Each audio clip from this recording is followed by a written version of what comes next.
Some places just feel heavy with history, don't they? Balochistan is definitely one of those. Oh, absolutely. The echoes are loud there. So today, we're taking a deep dive right into the heart of that history.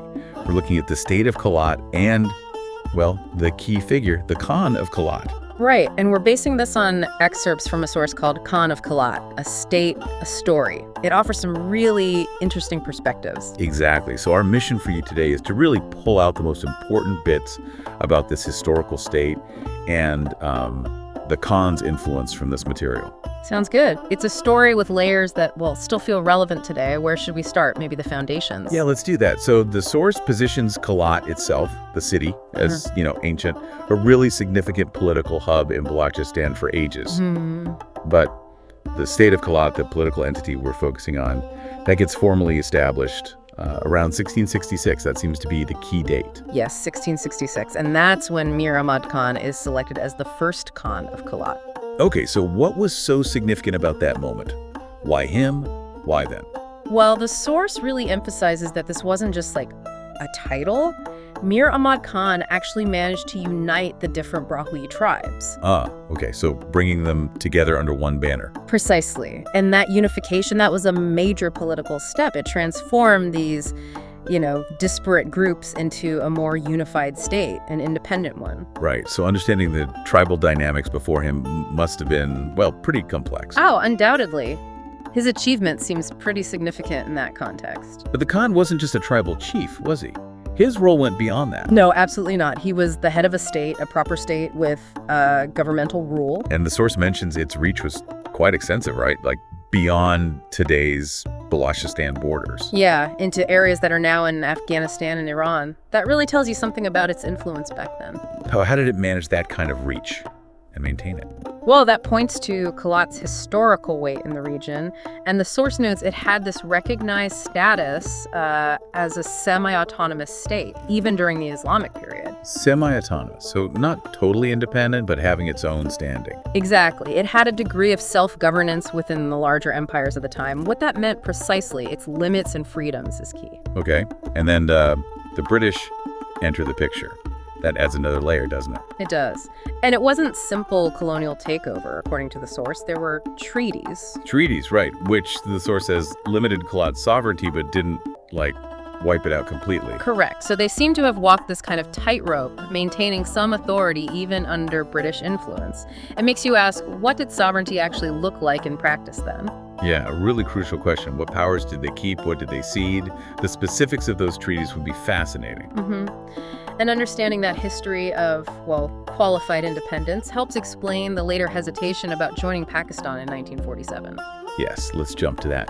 1947.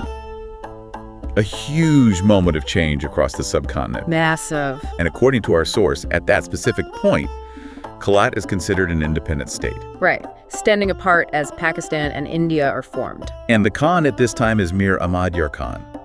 The source suggests he wasn't keen on joining Pakistan right away. No, there seems to have been some initial reluctance there. He apparently wanted to keep Kalat independent. So he was trying to navigate a path for Kalat as its own sovereign nation. Maybe reforming it for that new era. That's what the source implies, yeah.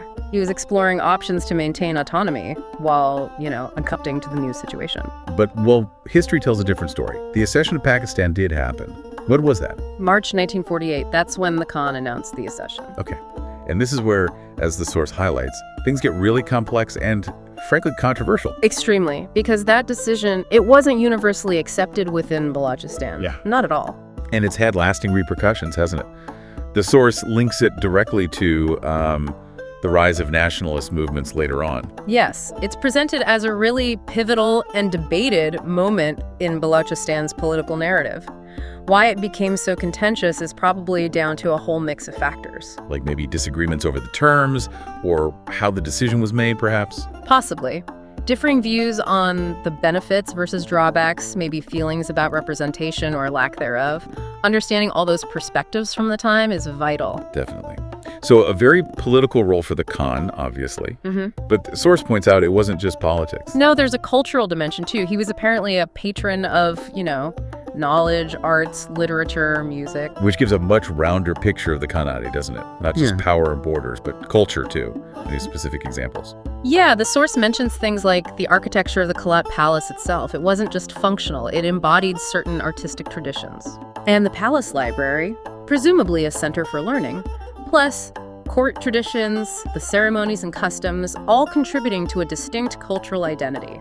Things that are still seen as historically important for Balochistan. Exactly. It's a good reminder that culture often runs parallel to politics, even gets shaped by it, but also shapes identity in its own right. Okay, so let's try and pull these threads together. We've touched on the state's founding back in 1666. The Khan's political power, that sort of nuanced sovereignty under different empires, and then the British. Then that really critical and difficult decision about accession to Pakistan in 1948. And finally, this cultural legacy, the patronage of arts and knowledge. Right. So what emerges from our source is this picture of a historically significant state led by a very influential figure. Definitely. And the story of its integration in Pakistan clearly has, well, long shadows and continues to be discussed. Which leads us right back to those questions our source poses at the end, doesn't it? Were the Khan's decisions the right ones? Could things have turned out differently for Balochistan? Yeah, and those aren't questions with simple yes or no answers, are they? As the source implies, they're still debated, still reflected upon. Absolutely. This deep dive really highlights how history isn't just a list of dates and events. It's about choices, consequences, legacies. Things that ripple through time and continue to shape the present.